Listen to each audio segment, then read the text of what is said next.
본문에서 예수님께서는 회개하지 않는 마을들에 대해서 책망하셨습니다. 그런데 그 마을들이 어떤 곳들이었습니까? 오늘 20절 말씀에 보시면 예수님께서 권능을 가장 많이 행하신 고을들이었다 이렇게 말씀하고 계십니다. 예수님께서는 고라신과 벳세다 그리고 가버나움에 많은 기적과 능력을 나타내셨습니다. 이런 놀라운 일들을 보고도 그들은 회개하지 않았고요. 예수님을 믿지 않았습니다. 이것이 보여주고 있는 것이 무엇입니까? 기적이 나타났다고 해서 저절로 믿음이 생기는 것은 아니라는 것입니다. 기적보다 더 중요한 것은 복음을 듣고 회개하는 것이죠. 회개를 통해서만 진정한 구원이 이루어진다라고 하는 것을 깨달아야 한다는 것입니다. 예수님께서는 갈릴리 주변에 있던 도시들이 얼마나 악한지에 대해서 이방의 도시들과 비교해서 말씀해 주시고 있습니다.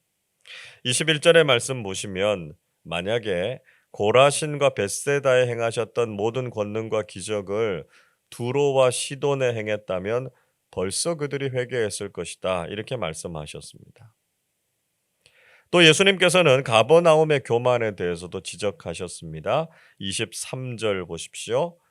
가버나움아 내가 하늘에까지 높아지겠느냐 음부에까지 낮아지리라 내게 행한 모든 권능을 소돔에서 행하였더라면 그 성이 오늘까지 있었으리라 말씀하고 있습니다. 이 가버나움이라고 하는 동네, 예수님의 본 동네 이렇게 불릴 정도로 예수님께서 자주 가셔서 기적을 행하시고 가르치셨던 곳이었습니다. 그러나 그런 가버나움조차도 회개하지 않아서 오히려 소돔보다 더 악하다 이렇게 예수님께서 꾸짖으셨습니다. 자, 가버나움 사람들이 가졌던 문제는 무엇이었을까요? 그들이 하늘에까지 높아져서 교만해졌다라고 하는 것이었습니다. 결국 그들이 가졌던 교만 때문에 그들은 회개하지 않았다라고 하는 것이죠. 여러분, 우리는 무엇보다도 이 교만의 죄에 대해서 경계해야 합니다. 우리가 교만하면 아무리 예수님의 말씀을 듣고 기적을 경험한다고 해도 회개하지 않고 예수님을 믿지 않게 된다는 것이죠. 이 교만이라고 하는 것이 우리의 영혼을 망가뜨리고 예수님을 받아들이지 않게 한다는 것입니다. 우리는 마음을 높이지 말고 주님 앞에서 늘 우리 자신을 낮추고 우리 자신의 죄를 고백하고 회개하는 사람들이 되실 수 있기를 바랍니다. 예수님께서는 이런 관점에서 어떤 사람들이 복이 있는 사람인가 하는 것에 대해서 말씀해 주셨습니다. 우리 25절을 같이 읽겠습니다. 그때에 예수께서 대답하여 이르시되 천지의 주제이신 아버지여 이것을 지혜롭고 슬기 있는 자들에게는 숨기시고 어린아이들에게는 나타내심을 감사하나이다. 예수님께서는 하나님 아버지께 감사의 기도를 드리셨습니다. 예수님께서 기도하신 내용이 무엇이었습니까? 이런 진리와 교훈을 지혜롭고 슬기 있는 자들에게는 숨기시고 어린아이들에게는 나타내신 것에 대해서 감사하셨습니다. 지혜롭고 슬기 있는 자들과 어린아이들을 비교하신 것은 서로 어떤 모습을 가지고 있다라고 하는 것을 말씀하신 것이었겠습니까? 지혜롭고 슬기 있는 사람들은 스스로 자신이 무엇인가를 알고 있고 할 수 있다 이렇게 자신하는 사람들이었습니다. 그래서 자신의 지혜로 진리를 깨달을 수 있다고 생각했고요. 자신의 노력으로 구원을 얻을 수 있다 이렇게 생각했던 사람들이었다는 것이죠. 대표적으로 유대 종교 지도자들은 스스로 율법을 지켜서 의롭게 되려고 했고요. 그 율법을 잘 알고 있다 이렇게 자신하지 않았습니까? 그러나 예수님께서는 그것이 얼마나 교만하고 잘못된 것인가 하는 것을 가르쳐 주셨습니다. 인간은 결코 스스로 공부해서 진리를 깨달을 수 없고요. 스스로의 의로움으로 구원받을 수 없다는 것입니다. 오직 우리는 하나님의 계시를 통해서만 진리를 알 수 있고 우리 자신이 죄인임을 고백할 때 하나님의 의로움으로 구원을 받게 된다는 것입니다. 스스로 모든 것을 할 수 있다라고 하는 교만을 버리고 오직 겸손하게 하나님만 신뢰하고 의지하는 사람들이 진정한 믿음의 사람이다라고 하는 것을 알아야 한다는 것이죠. 여러분, 기독교 신앙이 말하는 믿음은 자기 스스로를 믿는 것이 아니라 철저하게 하나님을 의존하는 신앙을 말하는 것입니다. 그래서 우리가 믿음을 가지고 있다고 하면 인간의 불가능성을 인정해야 하고요. 하나님의 전능하심과 완전하심을 신뢰해야 한다는 것입니다. 우리 자신을 겸손하게 낮추고 오직 하나님만 높이고 신뢰하는 사람이 진정한 믿음의 사람이다라고 하는 것을 알아야 하는 것이죠. 자, 예수님께서는 이렇게 어린아이들에게 하나님의 뜻을 계시하신 것이 하나님의 뜻이다 이렇게 말씀하고 계십니다. 그리고 하나님의 진리는 오직 예수님 당신 자신을 통해서만 알 수 있다라고 하는 것을 강조하셨습니다. 27절을 보십시오. 내 아버지께서 모든 것을 내게 주셨으니 아버지 외에는 아들을 아는 자가 없고 아들과 또 아들의 소원대로 계시를 받는 자 외에는 아버지를 아는 자가 없느니라 말씀하셨습니다. 하나님께서만 예수님에 대해서 다 알고 계시고 예수님을 믿고 계시를 받은 사람들만이 아버지 하나님을 알 수 있다 이렇게 말씀하셨습니다. 여러분, 우리가 하나님에 대해서 가장 잘 알 수 있는 비결이 무엇일까요? 그것은 예수님께서 어떤 분이신가라고 하는 것을 통해서 우리가 하나님을 알 수 있다는 것입니다. 요한복음 14장 7절에서 예수님께서 이렇게 말씀하시죠. 너희가 나를 알았더라면 내 아버지도 알았으리로다. 이제부터는 너희가 그를 알았고 또 보았느니라 말씀하셨습니다. 예수님을 잘 보면 하나님께서 우리를 얼마나 사랑하시고 우리를 얼마나 구원하기를 원하시는가 하는 것을 알 수 있다는 것이죠. 우리는 반드시 예수 그리스도를 통해서만 하나님의 성품, 하나님의 마음을 깨달아 알 수 있다는 것입니다.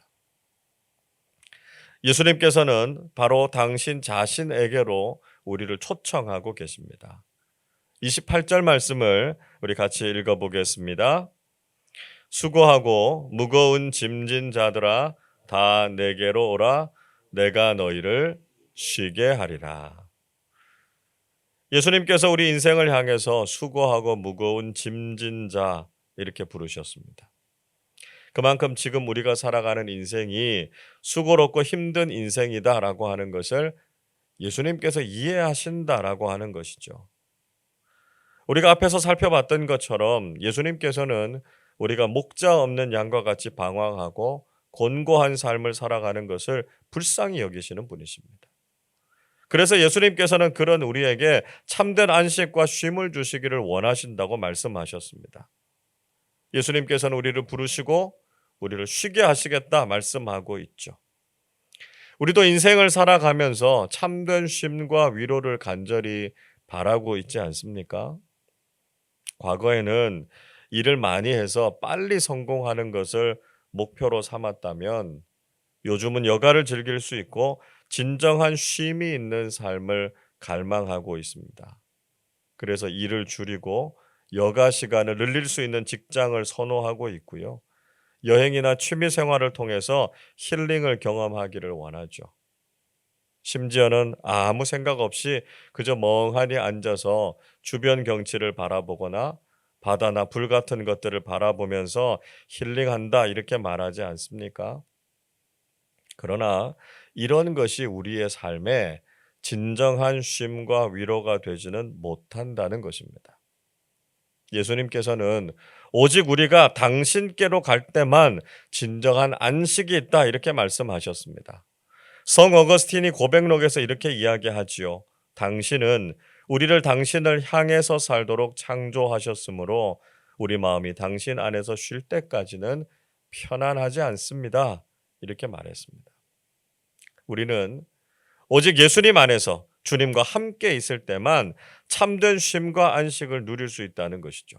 자, 그러면 왜 우리가 예수님을 통해서만 이런 평안을 누릴 수 있을까요?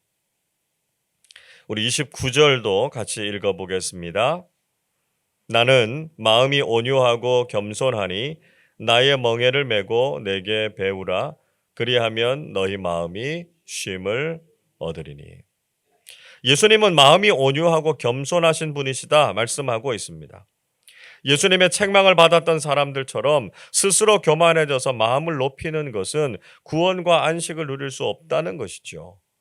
예수님을 닮아서 어린아이처럼 온유하고 겸손한 그리스도인이 될 때 우리는 진정한 쉼과 구원을 얻게 된다는 것입니다. 이런 삶을 가리켜서 예수님과 함께 멍에를 매는 것이다 이렇게 말씀하고 있습니다. 멍에는 아주 무겁고 힘든 것이지만 중요한 것은 예수님과 함께 그 멍에를 매면 예수님께서 우리의 인생을 책임져 주신다라고 하는 것이죠.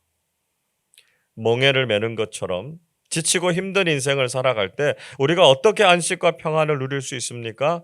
주님과 함께 멍에를 매는 것입니다. 예수님께 모든 것을 맡기고 주님과 함께 살아가는 것이 중요하다는 것이죠. 여러분, 오늘도 우리가 짊어지고 살아가는 인생의 멍에가 얼마나 무거운지 모릅니다. 우리가 그것을 내 힘으로 지고 가려고 하다가 쓰러진 적이 얼마나 많았습니까? 그런데도 여전히 우리는 갈릴리의 도시들처럼 교만하게 내 힘으로만, 내 노력으로만 살아가겠다고 고집을 부리고 있지 않습니까? 우리는 어린아이들 같이 주님만 바라보고 주님께 모든 것을 맡겨야 합니다. 온유하고 겸손하신 주님의 성품을 닮아서 주님과 함께 믿음의 길을 걸어가야 하는 사람들이 되어야 합니다. 그때 우리가 도저히 해결할 수 없는 인생의 멍에를 우리 주님께서 함께 지시고 우리의 삶에는 평안과 위로를 허락해 주실 것입니다. 오직 우리 주님께서 주시는 안식과 쉼을 누리고 우리의 삶을 평안하게 인도해 주실 그 주님만 신뢰하며 살아가는 우리 모두가 되시기를 주님의 이름으로 축원합니다. 기도하겠습니다. 사랑과 자비가 풍성하신 하나님 아버지, 늘 저희들에게 참된 안식과 평안을 허락해 주시니 감사를 드립니다. 저희들의 마음이 교만해지지 않게 하시고 회개하고 주님께로 돌이키는 믿음의 사람들이 되게 하여 주옵소서. 스스로의 노력과 행함으로 살아가려고 하는 것이 아니라 참 좋으신 주님을 믿고 신뢰하는 삶을 살게 해 주옵소서. 주님, 오늘도 저희들이 짊어지고 살아가는 인생의 짐과 무게가 너무 무겁습니다. 때로 그 무게에 짓눌려서 힘들고 고통스러워할 때 주님께서 그 멍에를 함께 메고 가신다는 것을 깨닫고 주님의 말씀에 순종하고 주님과 함께 동행하는 우리 모두 되게 하여 주옵소서. 지금도 질병이라는 멍에, 경제적 문제라는 멍에, 가족 구원이라는 멍에, 관계라는 멍에, 또한 죄의 멍에로 인해 힘들어하는 교우들을 위로해 주시고 우리 주님께서 모든 것을 짊어지시고 우리에게 참된 자유와 평안을 주시는 복된 삶 경험하게 해 주옵소서. 감사드리며 우리 주님 예수 그리스도의 이름으로 기도하옵나이다. 아멘.